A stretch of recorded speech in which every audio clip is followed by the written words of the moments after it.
Hey everyone, it's Michael Kikle. I hope you're doing well today, and I have a review here for a 2016 film that came from the same duo writing this movie that wrote the previous film I just reviewed called Neighbors, starring Zac Efron and Seth Rogen. I hated that film, thought it was terrible, gonna do everything I can to try to get around to part 2 at some point if it's free to stream somewhere, but I ain't paying for that shit.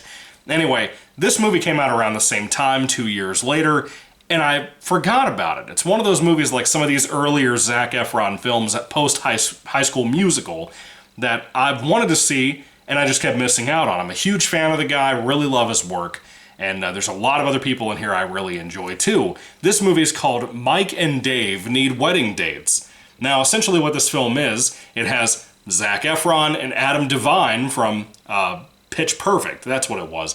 I personally am one of those people that love Adam Devine. I think he's genuinely funny, I think he's really talented, and he and Zac Efron play brothers in here who have a younger sister, I think her name is Jeannie or something. She's going to get a Hawaiian wedding with her current fiancé, and when they go there, of course, these two brothers are a little rowdy, a little crazy. Their parents sit them down and have a meeting with them telling them, you will not fuck up this wedding. If you do, we will destroy you, essentially. We will kick you out of the family, something like that. And they want to give Jeannie a really good time for this wedding. So they get into their little hijinks and whatever. It's in Hawaii, if I haven't told you that already. And before they travel, they actually are trying to find wedding dates that could be young, nice, respectable young women. And they put out this ad. They go on everything from the internet to TV to newspaper interviews, all of this stuff, to get two nice girls to come on a wedding date with them. Eventually, two of the people who find this ad and eventually kind of trick themselves into these two's lives to go to this Hawaiian vacation, essentially, is what they look at it as, are Aubrey Plaza and Anna Kendrick, who are foul-mouthed women who recently got fired from a job for ridiculous, crazy circumstances. They're insane. They're stupid, but they're insane. I'm a huge fan of Aubrey Plaza and Anna Kendrick. I love both of them. I think they're super fucking funny. Very, very just talented in general. And they're both hot as shit. This is a movie that I've wanted to see for a long time. And having all four of these actors and actresses that I really like coming together to make this, I had hope for it. Unlike Neighbors, where I was there for the Rose Byrne, that's her name. I can't remember to save her life, or save my life for that matter. To know that Rose Byrne and Zac Efron were going to be in that gave me some hope opposing to Seth Rogen, who I can't fucking stand. This movie, I had a whole cast I was excited to see do what they would do. And yeah, they get into hijinks while they're in Hawaii. There's a really fun, crazy, kind of shocking scene involving an ATV that was kind of wild. But then I began to realize, about halfway through the movie, that I wasn't having fun. I just wasn't. I wasn't laughing as much. I think all four of these lead actors and actresses deserved a better movie because of how funny they are. This could have been a better movie overall. There could have been a lot of things they could have done as writers. Coming from the same team as Neighbors, I'm not surprised that it was a total fuck up. A total dropped ball, even if it was a tad bit better than Neighbors was.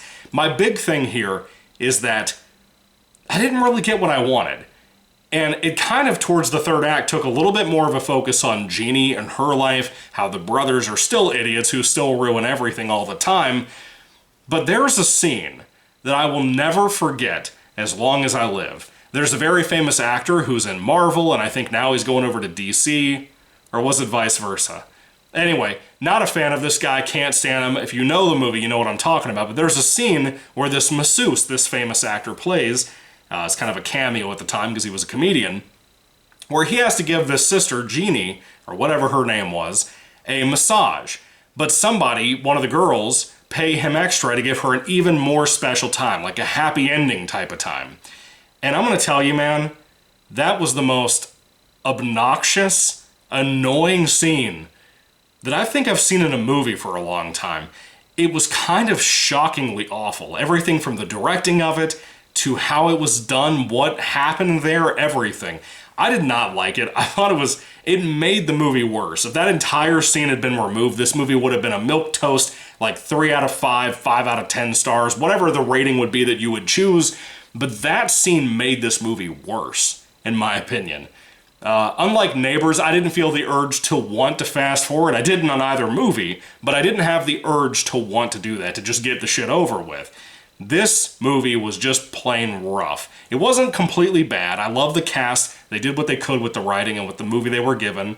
Zac Efron has a little bit more to work with here than he did in Neighbors. He does a better job here than he did in Neighbors. Adam Devine is good. Anna Kendrick, all of them. They're good.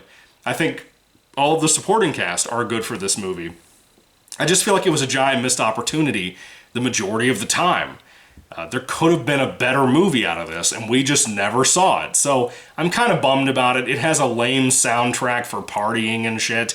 It has some really lame messages. I don't like the direction it takes certain characters by the end of the film. I think it's kind of a slap in the face to what those characters were at the beginning of the movie. So Mike and Dave Need Wedding Dates. It's kind of like a fun raunch comedy, but kind of a romance movie too, sort of. Because Anna Kendrick is a little bit more sweet than Aubrey Plaza is in this film, and probably in real life. I don't really care. They're both hot, and they're both funny as shit. So, I don't know. It's kind of a generic raunch comedy, but it wasn't even up to par of something like No Hard Feelings with Jennifer Lawrence that I saw recently, which wasn't bad at all. I didn't love it. I wouldn't buy it for my collection, but it was fine. And I was hoping I could hold on to this and that it would be better. No, this wasn't worth buying. It wasn't. It totally wasn't. I hoped it would be better, but it's just not. If I had to rate Mike and Dave Need Wedding Dates on a 5-star basis, I'd probably give it like a 2 out of 5 stars, a tad bit higher than Neighbors, but not by much, and that masseuse scene I will never unsee. I'll never see that actor who I didn't like already in that scene the same way ever again. Now he'll be somebody who literally off-puts me every time I even think about watching a movie with him in it. So anyway, what did you think about the film? Do you like this more? Do you like Neighbors more? Let me know all your thoughts and comments about all of these projects these writers worked on together down in the comments section down below. The director hadn't done much, by the way, so I didn't really go into that. Thank you all. God bless you again. Catch you later, and goodbye.